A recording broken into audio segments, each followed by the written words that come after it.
So we've had a lot of discussion about uh, the trend screens, and I think the last one that we had was a Monday night, if I'm not mistaken, and then we had JoJo Wednesday.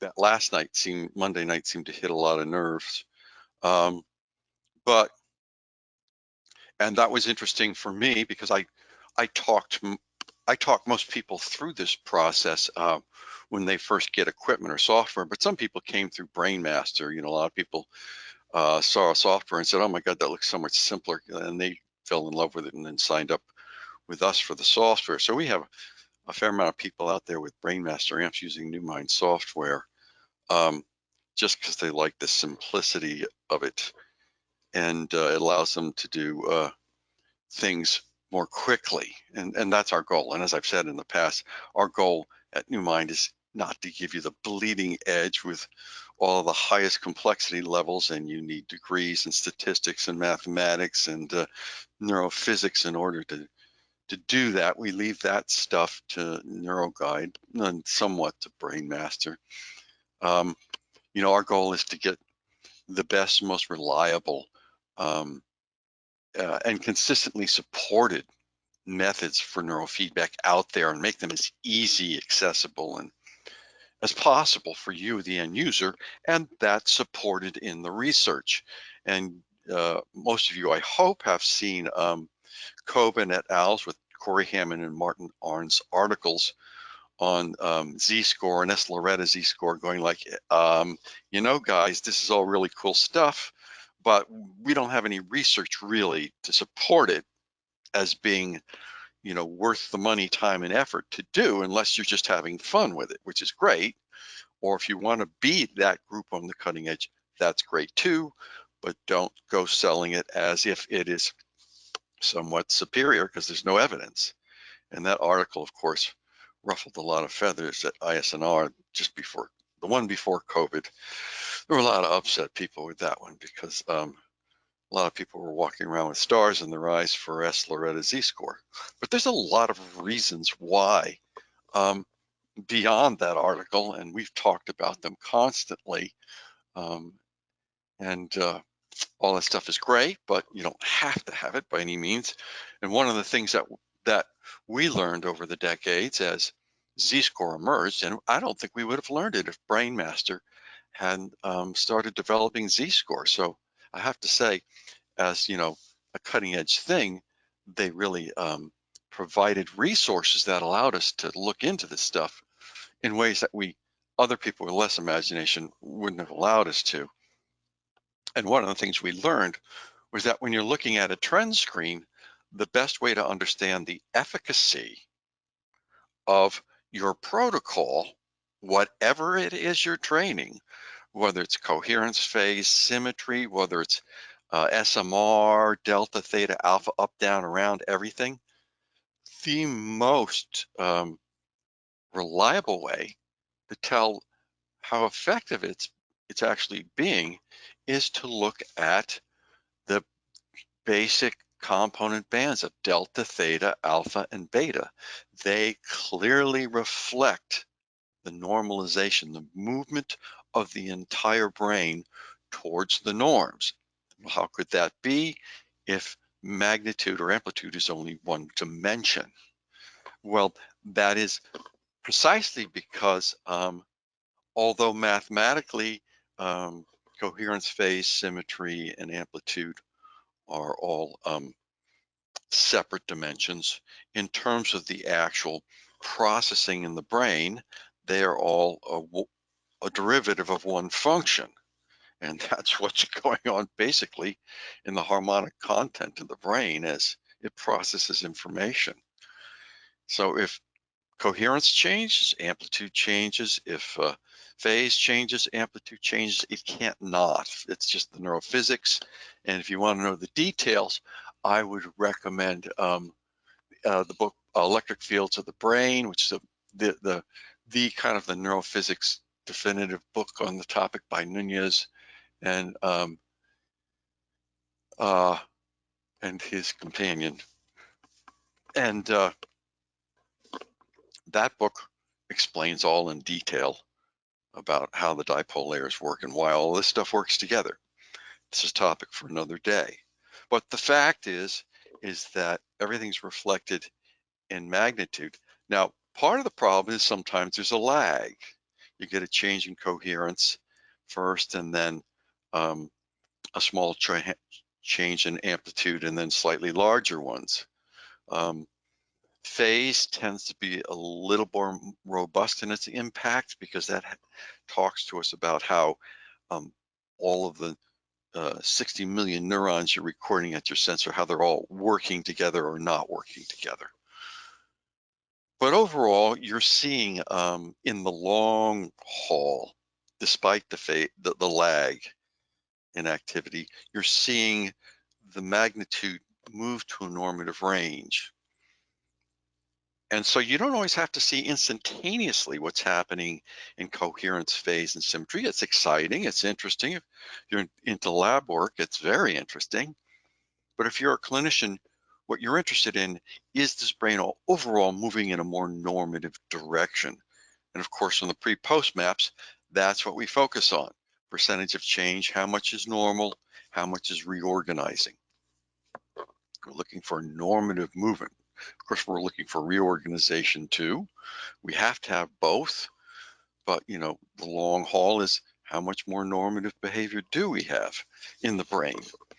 So we want to look at delta, theta, alpha, and beta and see, are these things moving in a normative range? And I guess the best way to visualize it is this particular, get my trend thing out of the way, this particular graph. And I did this on purpose to kind of try to help you visualize what we're looking at.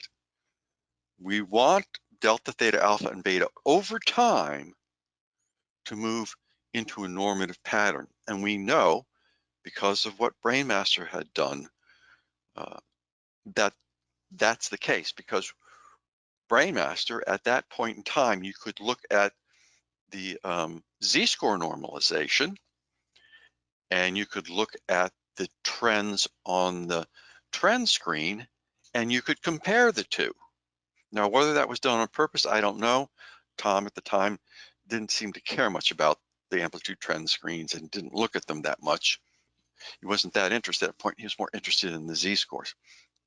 But I was very interested because I'd been seeing for a decade patterns in the trend screens. You sit there day after day for a decade. After a while, you notice things that there was this pattern that kept emerging. And I would train SMR up and it would go down instead. And I would get, well, that's not what I asked for. I was asking the brain to make SMR go up, and instead it went down.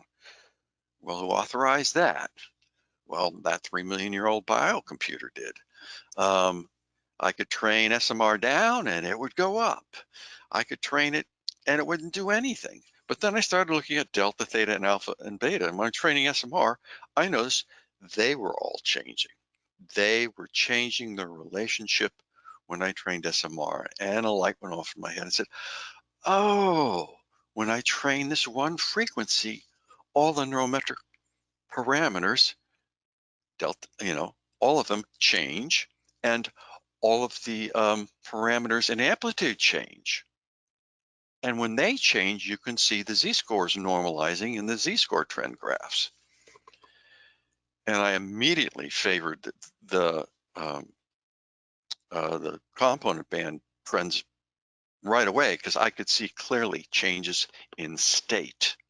I could see long-term changes better. There was less noise. So I much preferred looking at the trend screens. So what you kind of learn is that, when you have eyes open,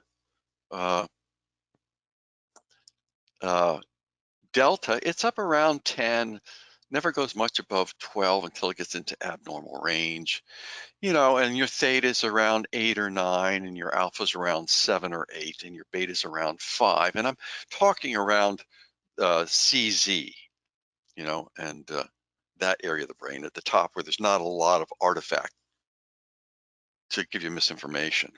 I mean, you can still get beta up there, but you can easily identify it. If the beta is over 7, you're probably getting um, muscle artifact. And we know that from extensive statistical analysis.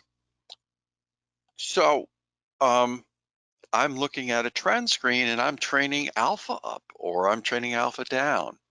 I do want to see alpha go down, but I want to see the other component bands organize themselves as well. Everything has to make room for everything else because it's all one system.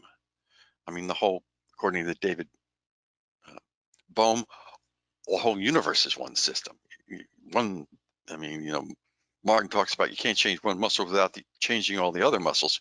Well, you can't change one atom without changing all the other atoms in the universe. It's just not possible. But that's, again, a discussion for another day and talking about the energy verse and the implicate order. When we look at the EEG here, we can see that this thing's delta's around 12. And these blue lines are telling us approximately what the norm is. It's kind of the high end of norm because that's typically what we'll see in the best of cases in clinical situations. And there's delta, theta, alpha, and beta imposed over the EEG. And you'll often hear me say, we really want in an adult, and I'm just referring to adults now with eyes open, we really want to see the EEG preferably somewhere between 5 and 12 microvolts, the whole shooting match. I mean, that's really kind of optimal. And if it's not there, then something's off. And it's like I used to say 15 years ago, 20 years ago, I said, when there's something wrong in the brain, it's really not hard to see. I mean, it's really obvious. It's out. It's much bigger than it should be. It's out of order. And what's the order? The order should be delta's highest, then theta, then alpha, then beta. Now, theta and alpha statistically tend to be pretty close together. I've looked at 20 years of norms, particularly the last 10 years. Every 4 or 5 years, I run the data and update the norms and look at it and say, well, should we change anything? And of course, I know people are going, oh my God, if you change everything, will I have been wrong in the past? No, the changes are very subtle. They won't make much of a difference. We just, the question is, how much accuracy do we need clinically? Well, you don't need that much. Because when things are out, they're really out.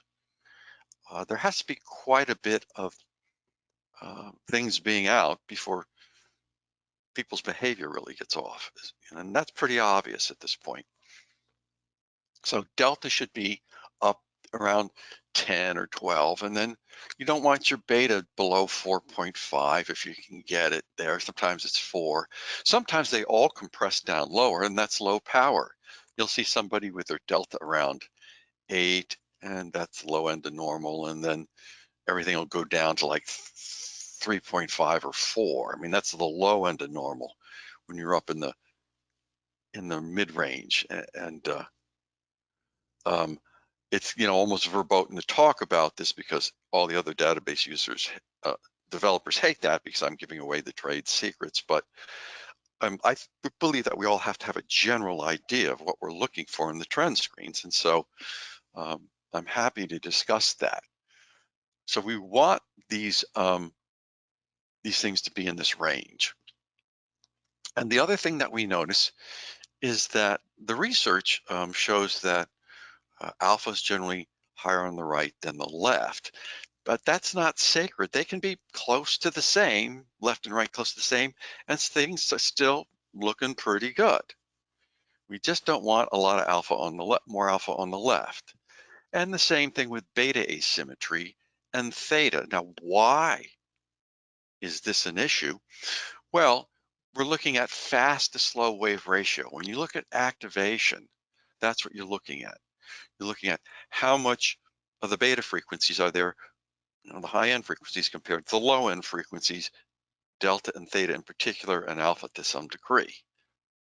We want that to be in normal range because that's telling us how active the brain is. When the brain loses energy, you get more delta, theta, and alpha. When the brain gets better, you get less. So you want activation to be in a healthy range, which is between roughly 2 and 3. Okay, these aren't exact things. You got to leave room for individual differences, but roughly between 2 and 3 for most people is a good activation level.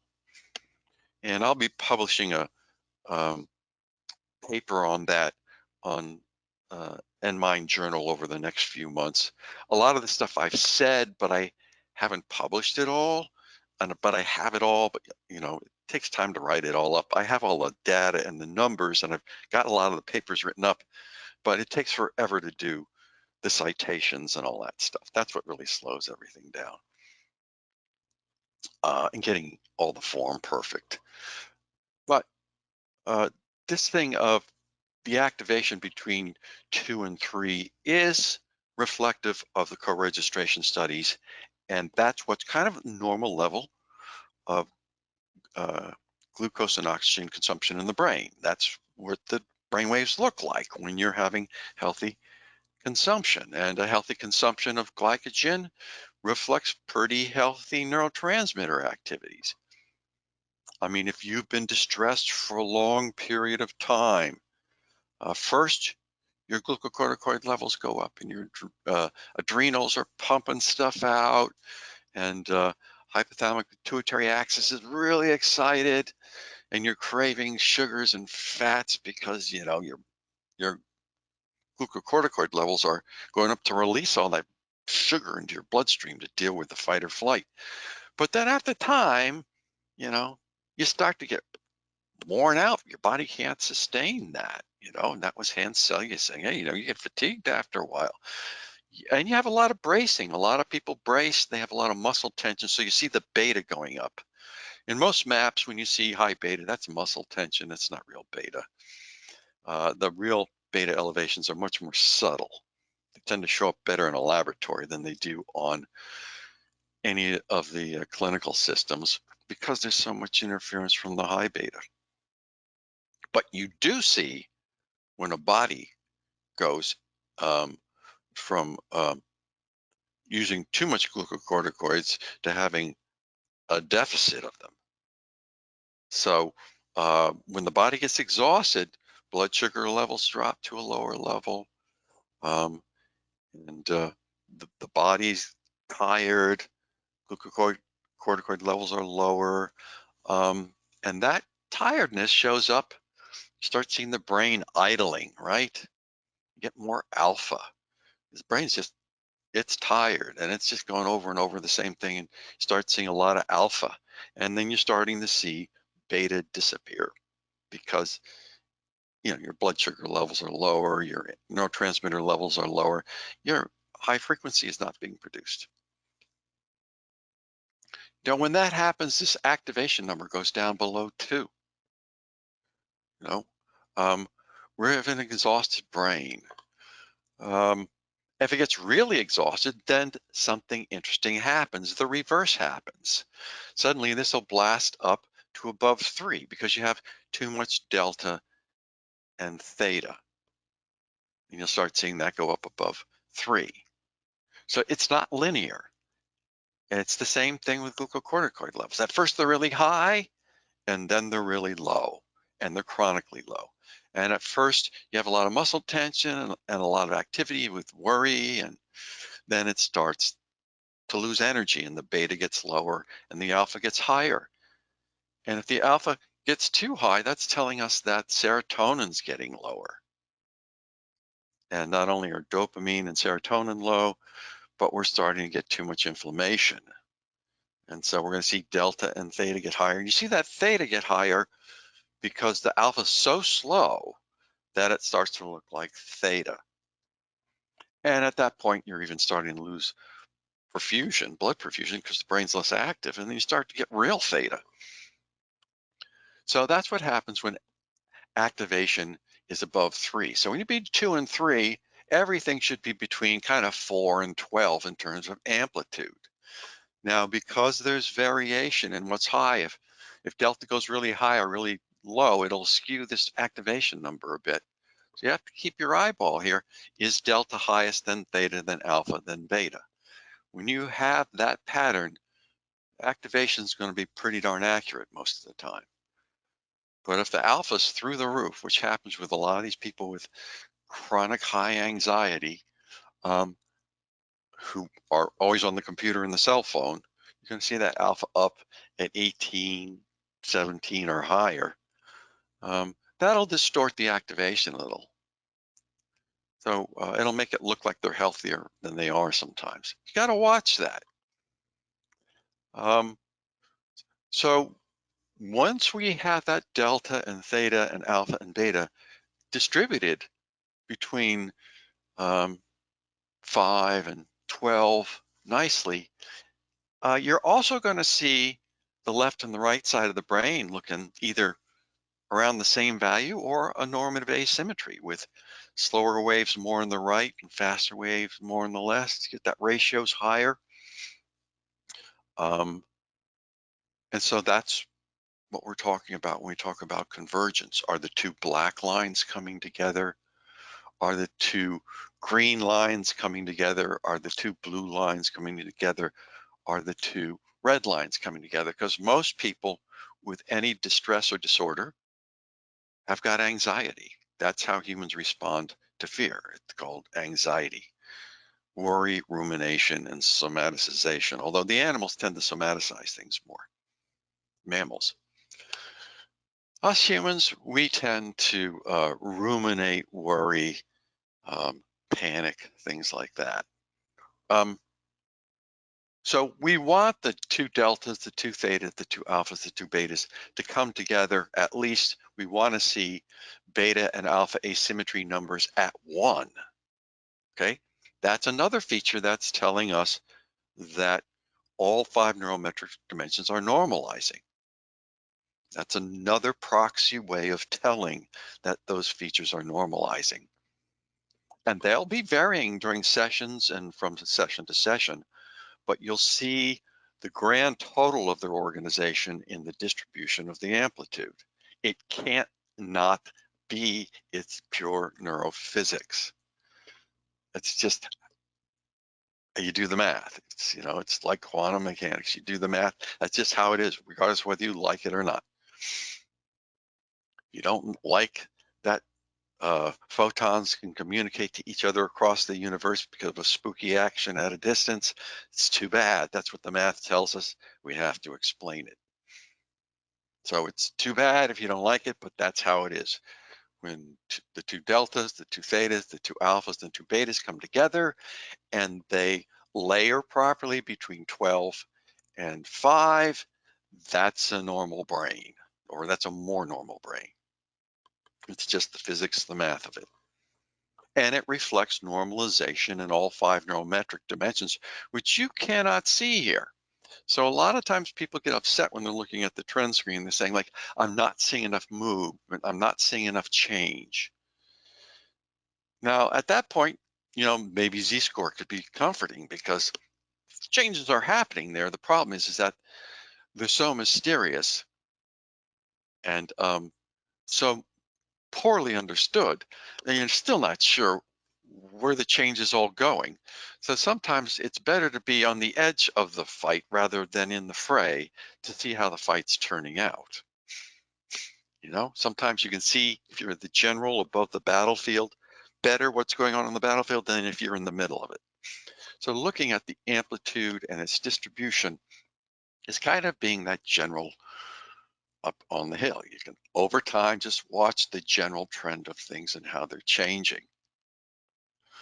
Now, of course, if we have too much beta in the yellow line, in the high beta line, and here, this is nice, the beta is down, high beta is down next to the regular beta, and they're all down in the 5-6 hertz range, 6 microvolt range.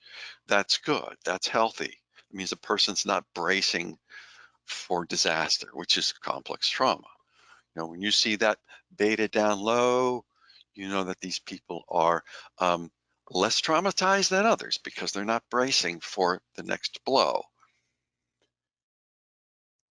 And if the high beta is high, it's going to start to throw off your beta asymmetry because that means there's muscle tension that's getting really high in amplitude, and the subharmonics of it are distorting your beta readings. And then there's a whole video on that up on New Mind YouTube channel with citations and math and topographic maps. You know, if you have doubts, go there and quell your doubts and confirm, and you can even get the research and read it yourself.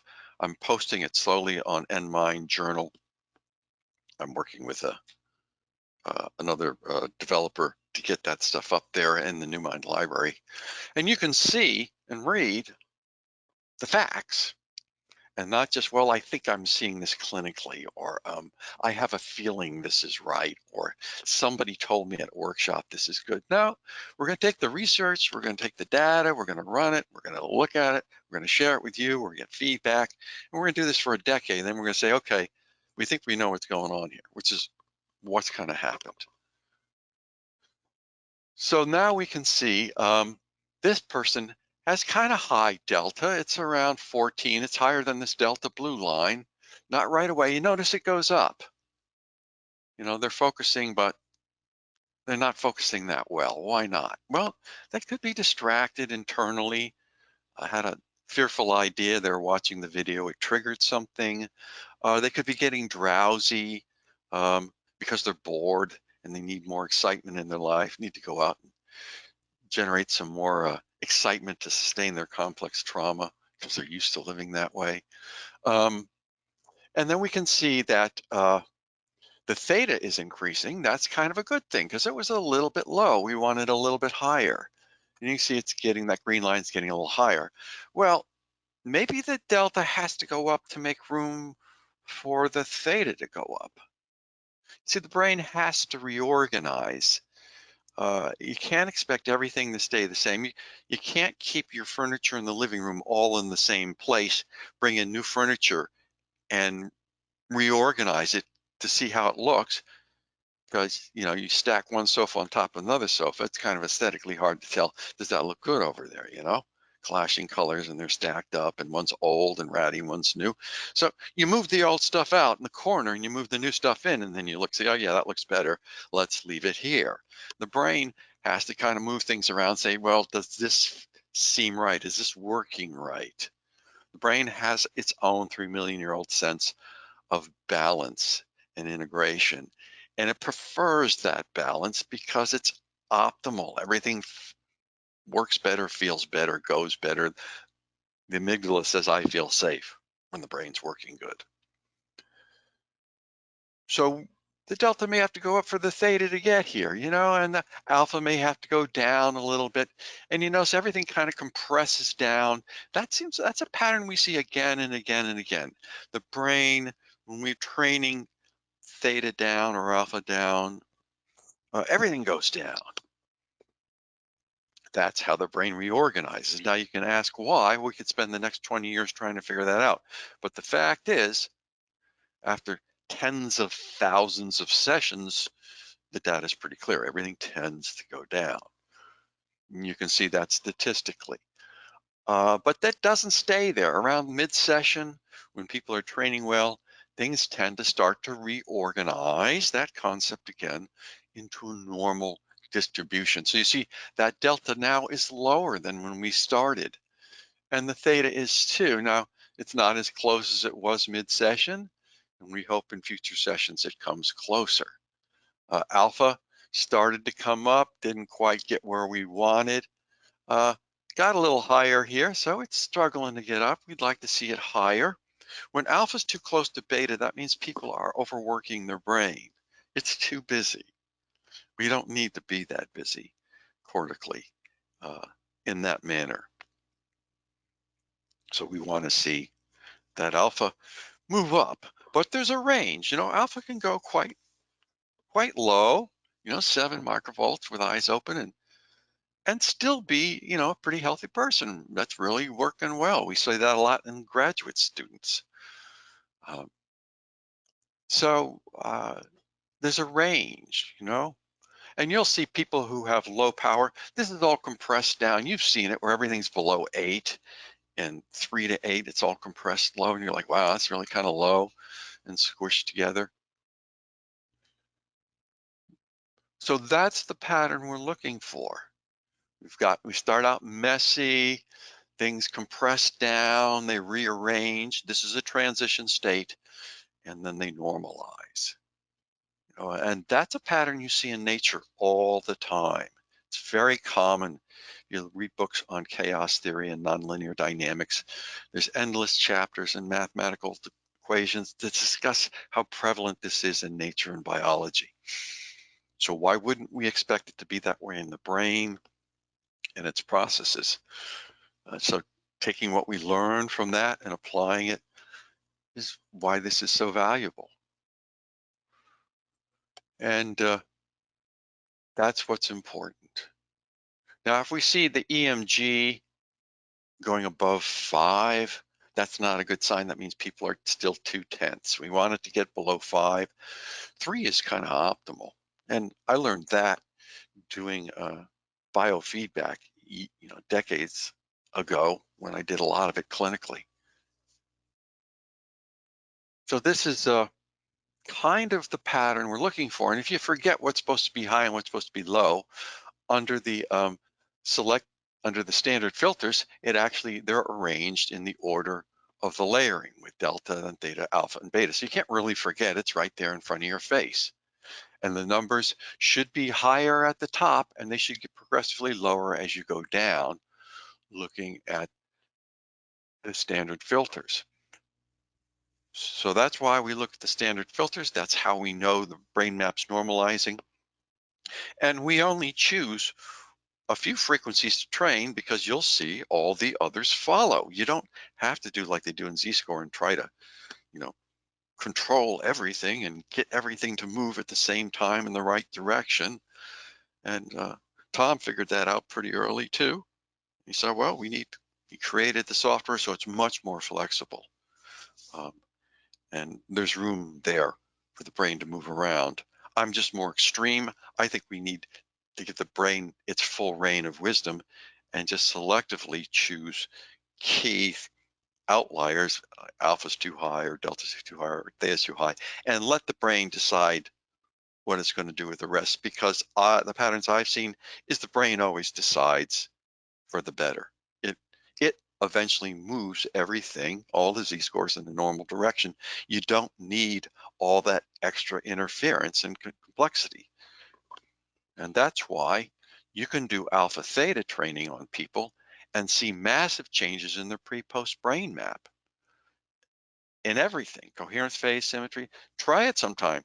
Start somebody out who's really anxious, get a brain map, do 30 or 40 sessions of alpha theta, do a post map, and look at how coherence, phase, symmetry, and amplitude all changed and normalized.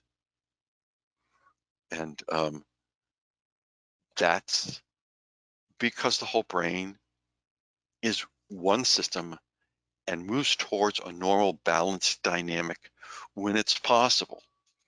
But what prevents it is poor nutrition and social trauma. Social friction is what I call it, excess social friction. And it becomes collected in your body. Your body holds the score, it keeps the score. It collects your friction and your trauma. It becomes embedded in your health. And we know that from the ACE study. So the more toxic stress or complex trauma you experience in childhood, the more over time your physical system is going to degrade and the more health problems you're going to have as an adult. Just the way it is. And it's consistent across disciplines. So with that long-winded discussion, going over it again, does anybody have comments or questions? Things I left out? Things that you're scratching Yeah, your I have head? a quick remark, Richard. Sure, Mike. I have a quick remark. You have this compression versus layering graph up, and you have brilliantly overlaid the columns here for an eyes open situation. So Yeah. Now I would like to invite you all. Imagine you're looking at the midline. That's exactly what you see on the midline eyes open. Yes. the composition of the columns. But I would like to point out that, of course, this looks different if you do eyes closed training. Yes. It absolutely does. It's more of a mountain with the alpha as the peak. And that's what Martin's always talking about on the midline. My concern is that Martin knows how to look at the midline and adjust for the distortions that show up in the midline analysis when you go from one power setting to another. You know, the more power somebody has, and the more deviant they are, the more distorted that pattern is. Martin noticed that and he adapts for it, and you can. And if you listen to Martin carefully, he'll tell you how to. But we're looking at how can we overcome that and get something more accurate along the lines that Martin's talking about. And that's the way that we looked at EEG. That's why we did mini Qs before we had brain maps. We would map the midline and say what's going on in front versus the back and in the middle. You know, but then also we had all of the neuroscientists on the planet going like, yeah, that's only a partial map. You have to have the whole thing. Things are out other places and you're not noticing that, which is true. But you know, it is true that you can get the long haul story, the big picture, the general on the mountain looking at the midline. There's no doubt about it. Just, you know, my remark was actually much simpler. I just want to say you have the reference here where ideally the compression goes to and the layering. Yep. I just wanted to point out it's different if you do eyes closed training. Yes. And as a reference, you could look at what happens on the midline with eyes closed. Just that's all. No interpretation, no nothing, just the reference. Good point. And I would use beta as your reference for all the other frequencies based on what I've seen over the last 20 years running massive statistics on huge numbers that I don't think anybody else has access to. And the fact is that beta is telling you if you have an accurate beta. In other words, if your EMG is not through the roof and you're getting a fairly accurate beta reading, it's telling you the energy level basically of the brain. If it's down at 3, that energy level's low. If the beta is up around 4, getting more normal. If your beta is around 5, then you're in a good healthy range energy-wise, the brain. And all of the other frequencies will arrange themselves accordingly because beta is kind of telling you how much energy the brain has access to. What's the resource here? And when you know that, you know, well, how much of a war has this brain been through? You know, was growing up a battlefield, and how much of a battlefield? And look at their beta reserve. How much beta, how much energy do they have there? It's a very valuable reference point. And I say that with a lot of confidence after cautiously looking at that data for a decade, that it is a good reference point. And it's helped me a lot when I'm looking at this kind of trend screen stuff.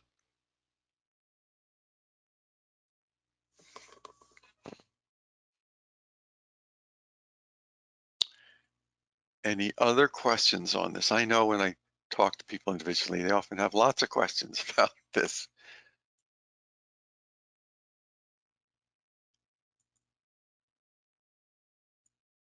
Dr. Soutar, Yes, this is Rodney. I was just wondering about quick references. I've mentioned this before, and I see it in your book or in your didactic information for training.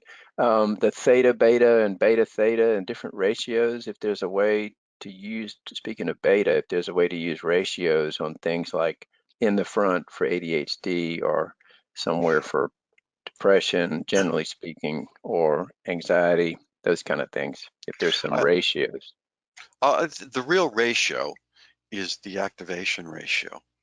And the reason I say that, and it was completely ignored in all the research up to present because nobody was looking at it. I could never figure out why. I kept doing lectures on MRI and its correlation with EEG, and I seemed to be the only person interested except for the people who showed up at my workshop. And I got that interest from working with Herschel because he inspired that in me. We were measuring blood flow and EEG and doing comparisons back in the 90s at his lab. And it was really obvious. It was critically important. So much so that Herschel abandoned EEG completely. He thought blood flow was everything. So it's that ratio of activation of high frequency to low frequency that's telling you it's not beta to theta, it's beta to delta and theta.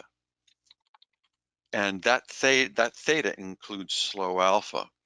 Alpha is kind of the queen on the chessboard. It can go fast, slow, left, right, up, down, all around.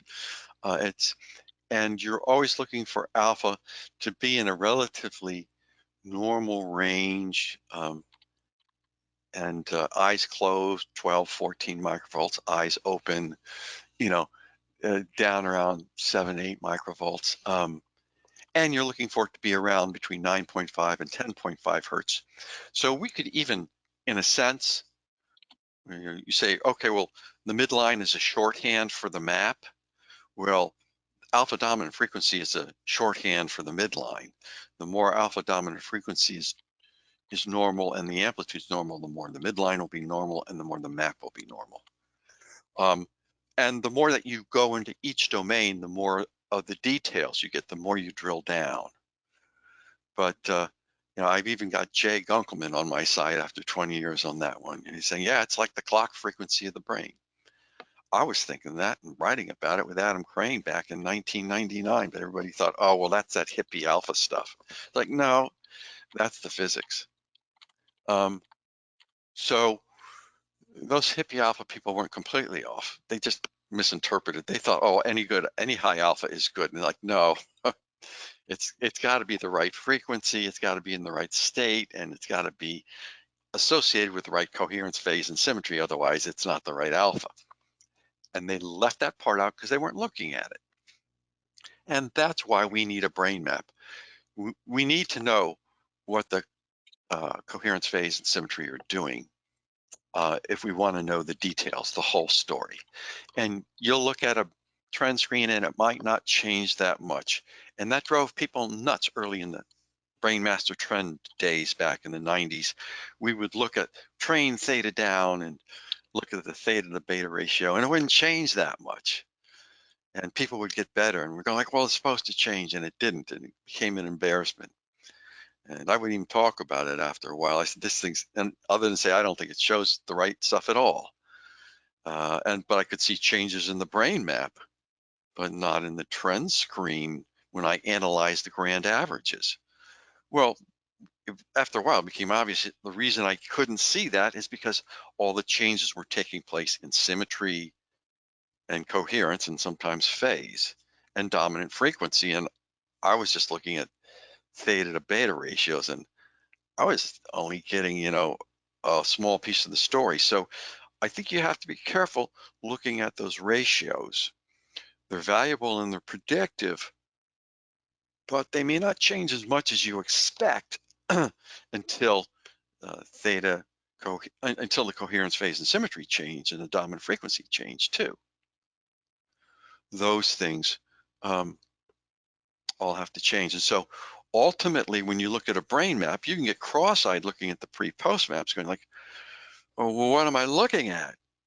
Well, there we've drilled down too far. You're looking at all the colored dots and trying to figure out, well, what changed here and how much of this changed? And your client's playing brain map bingo and saying, well, I've got a red F3. What's that mean? And I've got a blue, T4. What's that mean? Did I get bingo or not here? And you're struggling with them. Well, you can't. Nobody's brain can look at that. So you look at the total percent change. Wow. Didn't look like much change. We got 35% change, but how much of it was in the direction I want? Well, normalization was 40. That's good. Reorganization was 60. I don't like that. That's a lot of stuff going away from the norm. But then when you look at thousands of first to pre-post maps, that's a good change. 40% normalization, 60 reorganization. Apparently that's the math, whether you like it or not. That's how most people's brains change. So now you have to explain why. just like the quantum physicists can't ignore the collapse of the wave function. They can't ignore non-locality. They don't like talking about it, but you have to explain it. And who explained it? David Bohm. And then we had Bohmian holographic theory, critical component of quantum mechanics. The same thing, we have to explain these anomalies that we're seeing in the math, and that forces us into new and better theories. We can't just stick to the same old theory of, oh, we got to train everything to z equals 0. We have to have more explanation.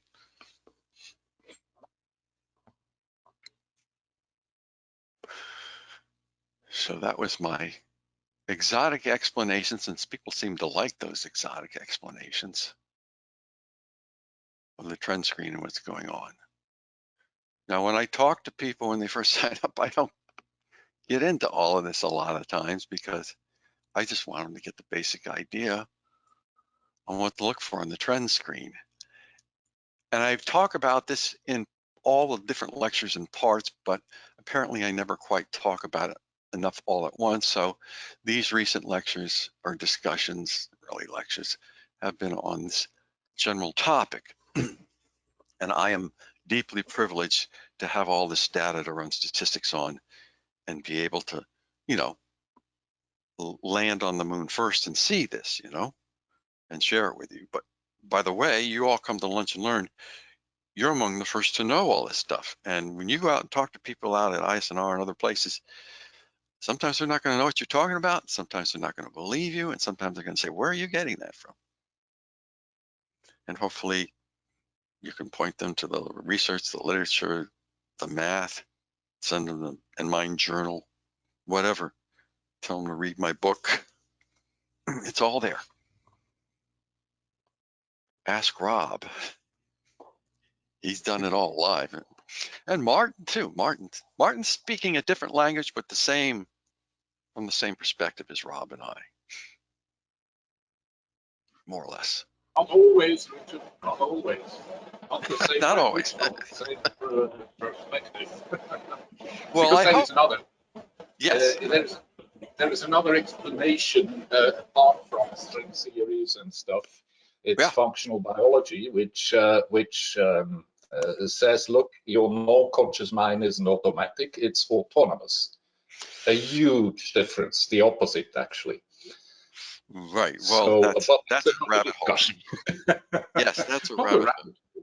It's functional physics and chemistry.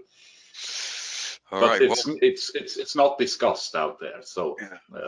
It helps liven up the discussion and add alternative critiques and questions to what we're doing and saying. So that's good. The in-depth conversation that you've presented really makes it a different experience of looking at the trend screens. Sometimes it seems, oh, they're moving, but really they're not moving. Their delta has to move. I mean, you're spending time and going through this shifts the way that I look at things, and that I appreciate that a lot. I mean, I may know the norms of what I'm looking for, but the way things were distributed here as you went through it, I found really, really useful to kind of grasp, even though we don't really know exactly, but that it's okay and why makes a lot more sense. So I really appreciate that. Thank you. Well, thanks for the feedback, Judy. I mean, I don't always know how well or what I've communicated. So if people don't ask me questions, there's no way I'll know what people. So that's why it's so valuable to have people asking questions or challenging ideas. You know, did I miss something that may just not add up or make sense? Well, that was a great talk, Richard. I know hopefully we'll get this posted. I'll remind you and Jordan to go through the 2 lectures so we can maybe get them posted if they're clean enough. And I think a lot of people will be interested in reviewing this because it's a lot of great information for people to understand. So on that note, thank you so much, Richard. Everybody have a great, if you celebrate Easter, have a great holiday weekend. If you celebrated Passover, hope you had a good one. It's Good Friday. So if you're celebrating it, have a nice Good Friday. We will see you on Monday. Have a good weekend, everyone. See you Thank you. Monday. Bye, Thank you. everybody. Thank you all. Good holiday. Bye-bye. Happy holiday. Bye-bye. Thank you. Bye-bye.